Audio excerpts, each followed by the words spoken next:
Have you ever felt intense fear for something that actually turned out to be harmless? The feelings are real, but the threat might not be. Your brain is an incredible predictor, but sometimes it's terrible at telling the truth about danger. To understand modern anxiety, we have to yank back the curtain and dive deep into prehistory, to the time before standardized medicine, before electric lights, when every encounter was potentially life or death. Our primal fear system wasn't designed for spilled coffee or missed deadlines. It was engineered on a battlefield of saber-toothed cats and roving Neanderthals. This wiring is the result of millions of years of rigorous natural selection, ensuring that whatever mechanism triggered the immediate fight or flight response kept our ancestors breathing.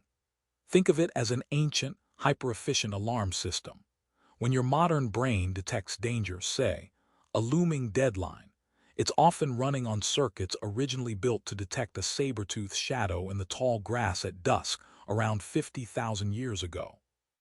The intensity of that visceral reaction, the sudden jackhammering heart rate, and the flood of adrenaline, is a physiological fingerprint left by our deepest evolutionary roots, a reliable script written for maximum survival odds long before we ever knew what Homo sapiens asterisk truly was. If you ever feel a sudden spike of panic or that gut-level chill when something goes wrong, thank the little almond tucked away deep in your temporal lobes, the amygdala. Think of it as nature's emergency broadcast system, lying perpetually on standby for anything scary. Its job is simple: to take any perceived threat, no matter how minor, and kick off a primal, non-negotiable survival sequence. This automatic firing mechanism triggers that intense adrenaline flood, preparing your body instantly for the fight or flight response. It doesn't wait for you to analyze whether the dog barking is dangerous. It simply reacts, often bypassing the careful consideration of your prefrontal cortex entirely. In essence, the amygdala processes emotion at lightning speed, operating on a good enough assumption rather than perfect fact. This ancient wiring was brilliant when early humans faced saber-toothed tigers, but in 21st century traffic jams or crowded workplaces, it can make us react strongly to purely modern stressors. That rapid alarm bell is crucial for survival, but it's also the reason our brains sometimes feel like they are telling us a convincing and deeply unsettling lie. Sometimes our most sophisticated organ, our brilliant brain, malfunctions like a cheap circuit breaker. Imagine cruising down Main Street, having an almost pleasant moment, when suddenly your heart rate spikes purely because someone cuts you off in traffic. That flash of adrenaline isn't just simple road rage. It's the ancient threat detector going haywire. Your primal system doesn't distinguish between a rogue car and a saber-toothed tiger. It only sees danger, triggering that instinctive fight, flight, or freeze response. This means when you feel unwarranted panic over a missed deadline or awkward small talk, your amygdala is convincing itself that this slight social slip is an existential emergency requiring full-scale survival prep. It's wired for times way before the Industrial Revolution, meaning modern life constantly presents subtle triggers it interprets as pure peril. The body reacts not to reality, but to predicted disaster, forcing us to spend precious energy worrying about mistakes that never actually happen. It gets worse, because our brains are masters of efficiency, and sometimes incredible liars. When fear hits, we don't process reality. We cherry-pick evidence using a mental trick called confirmation bias. This means that if we already asterisk fear something, say, venomous spiders, we will compulsively seek out and remember every instance confirming that danger, while smoothing over the thousands of times spiders were simply innocuous in our backyard. Our poor minds build these narratives by taking random patterns, a sudden shadow, an innocent bark, and attributing human intentions to them, a process known as anthropomorphism. We don't just see a raccoon, we picture it performing some cunningly orchestrated theft right from the Smithsonian. In essence, Fear activates shortcuts that allow us to connect unprovable dots into a highly personalized and usually catastrophic story. By wrapping these biases around ancient survival instincts, our brains convince us not only that danger is near, but that we are uniquely vulnerable to it. Recognize this tendency, because understanding how deeply your own mind twists simple facts can be the first step toward quieting the primal panic response. Believe it or not, much of what we perceive as an imminent threat is simply a story our highly imaginative brain has told us after running low on actual facts. When information becomes scarce, a whispered glance, a delayed text message, even prolonged silence, our minds don't go dormant. They panic and start filling the blanks. This process, the tendency to project internal anxiety outward onto others, is perhaps the most potent mechanism of misunderstanding fear has ever given us. We tend to see what we are fundamentally afraid of.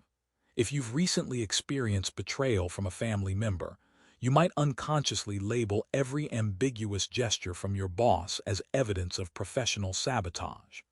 The truth is that our primal emotional instincts often override rational thought, pushing us toward patterns rather than proof. Instead of acknowledging the simple lack asterisk of data, we create an entire dramatic narrative of potential malice or judgment, a deeply entrenched bias known in psychology as assuming intent. Understanding this protective overreaction means treating every perceived threat, even those concerning people you love, not as fact, but as a hypothesis needing careful investigation. It all starts with that gentle whisper of "what if?" That single phrase is the perfect doorway for anxiety, allowing our imaginations, those wonderfully potent but utterly unreliable organs, to take over. When we engage in rumination, we aren't actually predicting the future. We are simply looping through worst-case scenarios until the pattern feels deeply familiar and terrifyingly plausible. Our brains are designed to remember danger so we don't encounter saber-toothed tigers, but modern life presents psychological threats, job loss, rejection, public speaking, and our survival mechanism treats them with the same gravity. Instead of recognizing that probability is not prophecy, we trap ourselves in what researchers call catastrophic thinking, building elaborate mental scenarios with almost cinematic detail. For instance, instead of acknowledging a minor slight from a friend, your mind might fast forward 3 years into a total friendship collapse, fabricating dialogue and motives that simply don't exist. This endless cycle feeds the sense of impending doom because, logically speaking, every story has an ending, and our minds are skilled at making those endings dramatic, inescapable cliffhangers. It's less about warning and more about intellectual self-torture, a mental performance where we enthusiastically star as our own tormentors. When your system hits panic mode, it's basically running on outdated software. Your rational mind gets hijacked by primal survival instincts from, say, a saber-toothed tiger encounter millions of years ago. The goal isn't to fight the fear, but gently trick the lizard part of your brain into realizing you are safe right here and now. One incredibly effective tool psychologists call grounding. It forces your attention out of the frantic spinning thoughts and back into immediate sensory reality. A classic technique is the 5-4-3-2-1 method.